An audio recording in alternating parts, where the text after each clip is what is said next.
سیدہ عائشہ صدیقہ کہتی ہیں زمانہ سو جاتا اور میرے رسول مصلی بچھا کے کھڑے ہو جاتے. او یار کھیتی باڑی کر کے نہیں، محنت مزدوری کر کے نہیں. جناب عائشہ کہتی ہیں میں یہ بھی دیکھتی کہ حضور ایک آیت شروع کرتے تو ساری رات اسی کو پڑھتے اور میری نظر جاتی تو قدم مبارک پہ ورم آ جاتا. یار نماز پڑھ کے اتنی مشقت کر کے اتنی جد و جہد کر کے ورم آ گیا، یا رسول اللہ اتنی محنت کیوں کرتے ہو؟ فرمایا افلا اکون عبدا شکورا، کیا میں اپنے رب کا شکر گزار بندہ نہ بنوں؟ صحابہ کا ذوق عبادتوں کا، ریاضتوں کا، تلاوتوں کا، طبیعت ہے ان کی. وہ ایک دوسرے کو، حضرت مولا علی شیر خدا کرم اللہ تعالی وجہہ الکریم کے زمانے میں روم کے بادشاہ نے کہا یار یہ مسلمانوں کا پتہ تو کرو، یہ آخر کیوں اتنے زیادہ مجاہد ہیں. اس زمانے میں جاسوس بھیجنے کا مزاج تھا، اب تو جاسوس پکڑا جاتا ہے، اب تو جاسوس اور جاسوسی کا شوق ویسے آج بھی ہے. عرض کروں تھوڑی سی بات اس عنوان سے. پتہ کیا ہمارا مسئلہ ہے؟ ہم جہاں جاتے ہیں نا وہاں تھوڑی خوشبو سونگنے کی کوشش کرتے ہیں. وہ کیا ہے تو یہ کیا ہے تو ادھر کیا ہے تو تھوڑا سا ادھر کیا ہے. میرے رسول پاک پڑھیے درود شریف، سارے پڑھیے ذرا زور سے، صلی اللہ تعالی. نبی پاک علیہ السلام نے فرمایا جاسوسی نہ کرنا ورنہ تم بندوں کو خراب کر دو گے، اور فرمایا اس طرح نہ ہو کہ تم کسی کے آپ کھول نہ نکلو تو تمہارے پہلے کھول جائیں. یہ جو ذوق ہے نا یہ ختم کریں، چھوڑیں. مطلب آپ کس چکر میں پڑے ہوئے ہیں؟ اتنی زیادہ توجہ کرنے کی کیا ضرورت ہے؟ کام سے کام رکھیں، اس میں بندہ تھوڑا سا نا آسان رہتا ہے. یہ جو بہت زیادہ ٹٹولنے والے لوگ ہوتے ہیں نا وہ بےچارے پھر عمر ٹٹولتے ہی گزار دیتے ہیں، اس لیے کہ مزاج ہی بہت پکا ہے. بوری کا منہ کھول کے اندر تک ہاتھ ڈالنا تو پھر کئی دفعہ سامنے سے بچھو بھی لڑ جاتا ہے، خرابی ہوتی ہے. تو جاسوسی کی جاتی تھی. اس نے بھی جاسوس بھیجے کیونکہ قبیلوں کے لوگ تھے، کچھ مسلم کچھ کافر، پہچانے نہیں جاتے تھے لوگ. تو کچھ لوگ اس نے بھیجے، انہوں نے آ کے نا تحقیق کی، ریسرچ کری کہ آخر ماجرا کیا ہے. تو واپس جا کے انہوں نے رپورٹ دی نا روم کے بادشاہ کو. اس رپورٹ کا ایک جملہ بڑا شاندار ہے. وہ کہنے لگا بادشاہ ہمیں مسلمانوں کی کوئی سمجھ نہیں آئی، ہمیں کوئی سمجھ نہیں آئی. انہوں نے کہا کیوں نہیں سمجھ آئی؟ کہنے لگے یار عجیب بندے ہیں، جب رات مصلی پہ بیٹھتے ہیں تو یوں لگتا ہے ان کا دنیا سے رشتہ ہی کوئی نہیں، کوئی کسی کو نہیں جانتا. کوئی اپنے دکھ سنا کے رو رہا ہے، کوئی اپنی بات کر کے رو رہا ہے، لگتا ہے کہ ان کا کوئی رشتہ ہے ہی نہیں جب مصلی پہ بیٹھتے ہیں. اور فرمایا جب سویرے یہ جہاد کرنے نکلتے ہیں تو لگتا ہے ان سے زیادہ دلیر ہی کوئی نہیں. حالانکہ جو مسلوں پہ رونے دھونے کے لوگ ہوتے ہیں وہ کئی دفعہ جہاد میں کام نہیں کرتے، لیکن عجیب لوگ ہیں کہ رات کے راہب ہیں، دن کے مجاہد ہیں، کوئی سمجھ نہیں آتی. میرے عزیز ان لوگوں نے مصلی آباد کر کے رکھا، تلاوتیں ان کا ذوق رہی، منظر روز پڑھنا، اسباق پڑھنا، وظائف پڑھنا، یہ ان کا ذوق رہا. اعلیٰ حضرت بریلوی رحمت اللہ نے 1000 کتاب لکھی ہے، لیکن الوظیفۃ الکریمہ کے نام سے جو وہ صبح و شام وظائف پڑھتے تھے وہ الگ انہوں نے ان کو بیان کیا. پابندی کے ساتھ اپنی اللہ اللہ کرتے. شیخ شہاب الدین سہروردی رحمت اللہ علیہ اس پر ایک بندے نے اعتراض کیا. اس نے کہا جی آپ کس قسم کے صوفی ہیں، مرید بیٹھے ہیں اور آپ وہاں نفل پڑھ رہے ہیں؟ یہ بھی بڑا مسئلہ ہوتا ہے نا. جو بندہ ملنے آتا ہے وہ اپنے ٹائم کے حساب سے آتا ہے، اور پھر اس کا یہ بھی خیال ہوتا ہے کہ پیر صاحب جو ہیں وہ چونکہ درویش ہیں تو نہ انہیں روٹی کھانی چاہیے نہ سونا چاہیے، چونکہ وہ درویش ہیں، اور ہم چونکہ درویشوں کے ماننے والے ہیں لہذا ہمارا یہ طریقہ ہونا چاہیے کہ جیسے ہم کہیں درویش ویسے ہی کر جائے. حالانکہ جس کو آپ درویش کہیں گے آپ اس کی مانیں گے، آپ منوائیں گے نہیں، ہمارا مزاج ہوتا ہے. شیخ شہاب الدین پر لوگوں نے اعتراض کی، حضور لوگ ملنے آئے ہیں، زیارت کرنے آئے ہیں، بندے دعا کرانے آئے ہیں، اللہ اللہ کرانے آئے اور آپ نفل پڑھ رہے ہیں. کیا جملہ ہے، کیا حسن ہے، کیا خوبصورتی ہے. فرمانے لگے رب رسول سے مانگنے کے لیے مصلی بچھایا ہے، اگر وہاں سے مانگوں گا نہیں تو تمہیں دوں گا کیا؟ پہلے مجھے کچھ لے تو لینے دو، اگر میرے پلے کچھ ہے ہوگی تو آگے دوں گا نا. تو میں مانگنے گیا تھا کہ یا اللہ دے تیرے بندے لینے آئے، دے تو میں کچھ لوں گا تو آگے دوں گا نا. لیکن ہمارا یہ سٹیٹس، یہ مزاج، یہ شعور نہیں ہے. گپیں، کہانیاں، داستانیں، گفتگو، خطابت، واز، کیا بات. لیکن اگر کچھ کرنے کا کام ہو تو وہ نہیں ہم سے ہوتا. میرے نبی کریم علیہ الصلوۃ والسلام نے مصلی سے دل لگانے کا درس دیا، حضور نے توجہ دلائی. صحابہ اس ذوق کے حامل لوگ تھے وہ کوشش کرتے تھے جناب صدیق اکبر رضی اللہ تعالیٰ عنہ کا عبادت کا مزاج ہمیشہ قائم رہا. حضرت عمر فاروق ساری رات اللہ کے حضور کھڑے رہے. حضرت عثمان غنی رضی اللہ تعالیٰ عنہ عشاء کی نماز پڑھ کے 2 رکعتوں کی نیت باندھتے تھے, 15 سپارے پہلی رکعت میں پڑھ دیتے تھے اور 15 سپارے قرآن مجید کے دوسری رکعت میں پڑھ دیتے تھے. آپ نے نا حضرت عمر فاروق کے وصال کے بعد ان کی ایک بیوہ سے نکاح کیا. حضرت عثمان غنی نے نکاح کیا. وہ خاتون آپ کے نکاح میں آئیں تو عرض کرنے لگی امیر المومنین میرے لیے یہ اعزاز تو بہت ہے کہ میں امیر المومنین کی بیوہ تھی تو امیر المومنین کی منکوحہ ہو گئی ہوں, لیکن حضور نہ تو میں جوان ہوں کہ میرے اندر رغبت ہوتی اور نہ میں اب اس قابل ہوں کہ کوئی خدمت کر سکوں, میرے ساتھ نکاح کی وجہ کیا بنی؟ تو عثمان غنی رو پڑے, فرمانے لگے میں نے عمر فاروق کو مسجد میں اپنے رب سے ڈرتے ہوئے دیکھا ہے, میں نے اسے روتے ہوئے دیکھا ہے, عدل کرتے دیکھا ہے, انصاف کرتے دیکھا ہے, امت کی خیر خواہی کرتے دیکھا. تمہارے ساتھ نکاح اس لیے کیا ہے کہ تم مجھے یہ بتاؤ کہ عمر فاروق گھر کے اندر اپنے رب کو کیسے راضی کرتے تھے, گھر کے اندر کیسے راضی کرتے تھے, وہ طریقے بتلاؤ, تم بتاتی جانا اور میں بھی اسی طرح گھر میں عبادت کروں. میرے رسول کریم علیہ الصلوۃ والسلام نے ارشاد فرمایا, حضور فرمانے لگے جس گھر میں اللہ کا ذکر ہوتا ہے وہ گھر زندوں کا ہے, اور جس گھر میں رب کریم کا ذکر نہیں ہوتا وہ گھر زندوں کا نہیں ہے. گھر نا ہم نا کتابوں میں پڑھتے ہیں کہ ایک بزرگ کہتے ہیں, حضرت فضیل بن ایاز کہتے ہیں کہ میں ایک گلی سے گزر رہا تھا تو گھر کے اندر کسی قاری صاحب نے قرآن کی آیت پڑھ دی, ولی من خاف مقام ربہ جنتان. میں تے میرے کانوں سے ٹکرائی تو اللہ نے میری کایا ہی پلٹ دی, میں توبہ کر گیا. اب گھر کے اندر سے آواز آئے تو صحیح نہ تلاوت کی, پر اندر سے آواز آتی نہیں, یا ڈیک بجنے کی آواز آتی ہے, یا ٹی وی چلنے کی آواز آتی ہے, یا دھوم مچانے کی آواز آتی ہے. عبادت کا وہ جو خاص شوق تھا, وہ جو حسن تھا, وہ جو توانائی تھی, وہ جو بات تھی. ایک جگہ پہ ہم بیٹھے تھے تو وہاں ایک صاحب آئے اور انہوں نے آتے ہی کہا کہ مہربانی کریں ذرا مجھے مصلی دے دیں, میرے نہ کچھ نفل رہ گئے.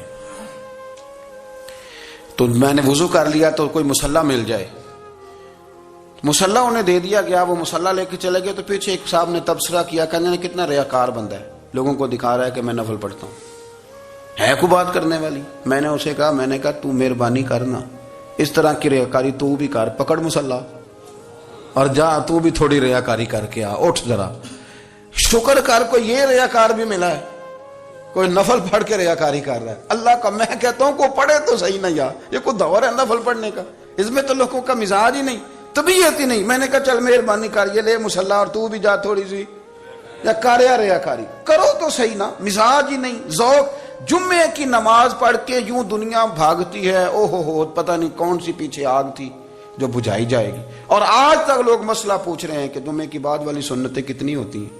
میں نے کہا کتنے سال ہو گئے جمعہ پڑھتے, کتنے سال ہو گئے, ابھی تک سنتوں کا نہیں پتا, ابھی تک نے علم کے پہلے کتنی رکھتے ہیں اور بعد میں کتنی رکھتے ہیں. فجر کی سنتیں کب پڑھنی چاہیے, سنو فجر کی سنتوں کے بارے میں. میرے رسول کریم سید عالم صلی اللہ تعالی علیہ وسلم سے ایک صحابی نے پوچھا تھا, حضور میری فجر کی سنتیں رہ گئیں یا رہ جاتی ہیں تو حکم کیا ہے, کیا انداز ہے حضور کا. بخاری مسلم کے لفظ سنو, حضور سید عالم صلی اللہ علیہ وسلم فرمانے لگے, اس نے کیا پوچھا تھا, حضور جواب کیا دیتے ہیں, فرمایا فجر کی سنتیں کبھی نہ چھوڑنا, فجر کی پہلی 2 سنتیں کبھی نہ چھوڑنا. یا رسول اللہ صلی اللہ تعالی علیہ وسلم میری رہ گئی ہیں, رہ جاتی ہیں. فرمایا فجر کی 2 سنتیں نہ چھوڑنا, فرمایا فجر کی پہلی 2 سنتیں مجھے دنیا اور دنیا کے اندر جو کچھ ہے وہ سب سے زیادہ پیاری ہے. فجر کی 2 سنتیں دنیا اور دنیا میں جو کچھ ہے مجھے وہ سب سے زیادہ پیاری ہیں, اس لیے فجر کی سنتیں نہ چھوڑنا. اپنا ذوق, اپنی طبیعت, ہم نے نا ذوق غلط بنا لیا ہے. اگر 20 بندے کہہ بھی دیں گے تو نے بڑی شاندار تلاوت کیا تو کیا اس سے بنے گا, 100 بندہ کہہ بھی دے تیری کیا بات ہے, کیا بات ہے نعت خاں کی, کیا بات ہے علامہ صاحب کی, پیر صاحب کی, پیر مہر علی شاہ صاحب رحمت اللہ علیہ. آپ تشریف فرما تھے تو آپ کے ایک ہی بیٹے بابو جی جن کو کہا جاتا ہے, جس دن صاحبزادے پیدا ہوئے تو خادم نہ وہاں سے نکلا. ان لوگوں کے شوق اور طرح کے تھے نا, تو ان کی توجہ بھی اپنے شوق کی طرف رہتی. تو خادم نکلا اندر سے, پیر صاحب مبارک ہو, پیر صاحب مبارک ہو, پیر صاحب مبارک ہو, پیر صاحب مبارک ہو, شور کر رہا ہے. تو پیر صاحب کو وجد ہو گیا، اللہ اکبر اللہ اکبر اللہ، او کیا ہوا، کس بات کی مبارک دے رہے ہو؟ عرض کی حضور اللہ نے بیٹا دیا ہے۔ تو آپ فرمانے لگے اچھا حضور آپ کیا ہوا، آپ تو پریشان ہو گئے۔ فرمانے لگے جب تو نے 3 دفعہ کہا نا میرے علی کو مبارک ہو، تو میں سمجھا تھا شاید تجھے کسی نے بتا دیا ہے کہ میرے علی سے اللہ راضی ہو گیا۔ میں سمجھا تھا کہ شاید تو یہ خبر لے کے آیا ہے کہ کسی نے بتایا ہے کہ مجھے آج خبر ملی ہے کہ میرے علی سے رب اچھا پتر ہوا ہے، الحمدللہ اللہ کا شکر ہے، پر میرے لیے مبارک کا دن وہ ہوگا جب میرا رب کہے گا کہ میں مہر علی سے راضی ہوں، میرے محبوب کہیں گے کہ میں مہر علی سے، آپ بات کو سمجھیں۔ شوق ہی کسی اور طرف تھا، دل ہی کہیں اور لگا ہوا تھا، طبیعت ہی کہیں اور مائل تھی۔ کوئی وظیفہ پوچھتے تھے تو پڑھتے تھے وہ لوگ، کچھ اللہ اللہ انہیں بتائی جاتی تھی تو کرنے کا ذوق رکھتے تھے، طبیعت تھی، قائل تھے۔ حضرت ربیع کہتے ہیں میں بڑی دور سے سفر کر کے گیا حضرت اویس کرنی سے ملنے، بڑی دور سے، اور جب میں پہنچا تو فجر کا وقت تھا، تو حضرت اویس کرنی کو میں نے پا لیا، تو وہ نماز پڑھ کے نا قرآن شریف لے کے بیٹھ گئے۔ فرماتے ہیں اشراق چاشت کا وقت ہوا تو نفلوں کی نیت باندھ لی۔ محدث ابن الجوزی نے لکھا ہے، فرماتے ہیں پھر جب زوال کا وقت ہوا تو مسجد میں جھاڑو دینے لگ گئے، زور کی نماز پڑھ کے تو عصر کی تیاری تک وہ مسجد میں بیٹھے رہے۔ اور میرے نبی پاک علیہ السلام نے فرمایا جو نماز کے انتظار میں بیٹھا ہو وہ نماز ہی میں ہے، وہ نماز ہی میں ہے۔ فرمایا میری دنیا میری امت کی جو رہبانیت ہے نا وہ اتنی ہے کہ نماز کا انتظار کرے، اذان کے بعد نماز کا یہ راہب ہے، یہ اس وقت چھوڑ کے بیٹھے ہیں سارا کچھ۔ فرماتے ہیں عصر تک انہوں نے اللہ اللہ کی، پھر مغرب تک کی، عشاء کی نماز ہوئی تو نماز پڑھی تو وہ تھک گئے، اب مجھے وہ فارغ ہوں مصلی چھوڑے تو میں ملاقات کروں نا۔ یہ آپ حیران نہ ہو کہ اتنی دیر بندہ کیسے اللہ اللہ کر، ہم نے کی نہیں نا اس لیے ہم پریشان ہیں، جو عادی ہوتے ہیں وہ کر بھی لیتے ہیں، وہ یہ کام، میری بات کی سمجھ آ رہی ہے؟ جب جاتے ہو کسی دفتر میں تو 8 گھنٹے کھڑے رہ لیتے ہو نا، مجبوری ہوتی ہے تو کھڑے رہا جا سکتا ہے۔ پاسپورٹ کے دفتر بولیے، امیگریشن کی لائنوں میں، اور میں نے تو امبیسیوں میں بندے 12 گھنٹے پہلے جا کے کھڑے دیکھے، رہ لیتے ہیں کھڑے۔ تو اگر ان کاموں کے لیے رہا جاتا ہے تو اللہ رسول کے لیے بھی کھڑے رہا جا سکتا ہے۔ تو فرمانے لگے کہ جب عشاء کی نماز کے بعد آخر انسان تھے، تھک گئے، نیند کا غلبہ ہوا تو تھوڑی ایسے آنکھ بند ہوئی تو کھلی تو رونے لگے۔ حضرت ویسے کرنی رو کے کہنے لگے مالک مجھے غافل تو نہ کر، ابھی میں نے کیا بھی کچھ نہیں، دن ختم ہو گیا، کوئی نفل نہیں، کوئی اللہ اللہ نہیں، اللہ مجھے غافل نہ کر، میری مدد فرما۔ فرماتے ہیں جب وہ روئے تو میرے ساتھ جو شخص تھا میں نے کہا اٹھو چلیں، کہنے لگا حضور ملنا نہیں، فرمایا جو میں لینے آیا تھا وہ مجھے مل گیا ہے، جو میں ان سے سیکھنے آیا تھا وہ مجھے نصیب ہو گیا، اب اور میں نے کیا لینا، ختم ہو گئی بات، اٹھو چلیں۔ اللہ کے بندوں نے حضرت ربیعہ بن کعب اسلمی رضی اللہ تعالیٰ عنہ فرماتے ہیں، کہتے ہیں جب بنو قریظہ اور بنو نذیر یہودیوں کے ساتھ حضور علیہ السلام نے جنگ کا اعلان فرمایا تو وہ دشمن ہو گئے، ہمیں خطرہ تھا کہ وہ رات کو کہیں محبوب کو تکلیف نہ دیں، تو کچھ لوگ نا تلواریں لے کے نبی پاک کے دروازے پہ پہرے داری کرتے تھے۔ گن مین رکھنا حرام نہیں، اگر کسی کو واقعی خطرہ ہو تو اس کے لیے سنت بھی ہے۔ حضرت علی المرتضیٰ تلوار لے کے حضور کے گھر کا پہرا دیتے تھے۔ حضرت ربیعہ بن کعب اسلمی رضی اللہ تعالیٰ عنہ فرماتے ہیں کہ رات میری ڈیوٹی تھی کہ میں حضور کے گھر کا پہرا دوں گا، تو فرماتے ہیں میں باہر سن رہا تھا، ساری رات ہی میرے نبی پاک نے اللہ کی تسبیح پڑھی، ساری رات، کبھی تسبیح، کبھی تحلیل، کبھی تحمید، کبھی تکبیر، ساری رات۔ فرماتے ہیں ساری رات حضور پڑھتے رہے اور ساری رات ہی میں سنتا رہا، مجھے اونگ آ گئی، میری آنکھ لگ گئی، حضور ابھی پڑھ رہے تھے، میں تھک کے سو گیا۔ اور فرماتے ہیں جب میری آنکھ دوبارہ سے کھلی تو میرے کانوں میں پھر کوئی چیز گونجی تو میں نے کان لگایا تو میرے حبیب ابھی بھی اللہ کو یاد کر رہے، ساری رات حضور رب کی عبادت کرتے۔ اسی لیے تو کہا یا ایھا المزمل قم اللیل الا قلیلا، حبیب ساری رات تو نہ جاگا کر، تھوڑا آرام بھی کر لیا کر۔ میرے بھائی اپنا مصلی، اپنی عبادات، اپنے وظائف، اللہ اللہ جو آپ نے کسی سے سیکھی ہے اس کو کبھی کمزور نہ ہونے دیں۔ شجرہ شریف جو کسی بزرگ سے آپ لے لیتے ہیں تو کیا رسم ہے کوئی؟ اس پہ کچھ لکھا ہوتا ہے، وہ پڑھنے کے لیے دیا جاتا ہے، اس پہ لکھا ہوتا ہے کہ یہ اللہ اللہ آپ نے کرنی ہے۔ ساری زندگی کسی اسکول میں داخل ہو گئے اور وہاں جا کے آپ نصاب ہی نہ پڑھیں، کتاب ہی نہ کھولیں تو پاس ہو جائیں گے؟ وہ کہتے ہیں میں 20 سال جاتا رہا ملا کچھ نہیں. تو آپ نے لیا کیا ہے؟ ایک اتنی سی کتاب تھی، اس کو تو کھول کے آپ دیکھ نہیں سکے، اس کے وظائف تک تو رسائی نہ ہوئی. اس لیے کہ اللہ اللہ کرنا مشکل ہے اور تصویر کھچانا یہ آسان کام ہے. تو جو آسان ہے اس طرف ہماری توجہ لگی رہتی ہے اور جو مشکل ہے اس طرف ہم ذوق پیدا نہیں کرتے. یا ایھا الناس اعبدوا ربکم الذی خلقکم والذین من قبلکم لعلکم تتقون. اے لوگوں اس رب کی عبادت کرو جس نے تمہیں پیدا کیا اور تم سے پہلوں کو پیدا کیا، اس لیے عبادت کرو کہ تم پرہیزگار ہو.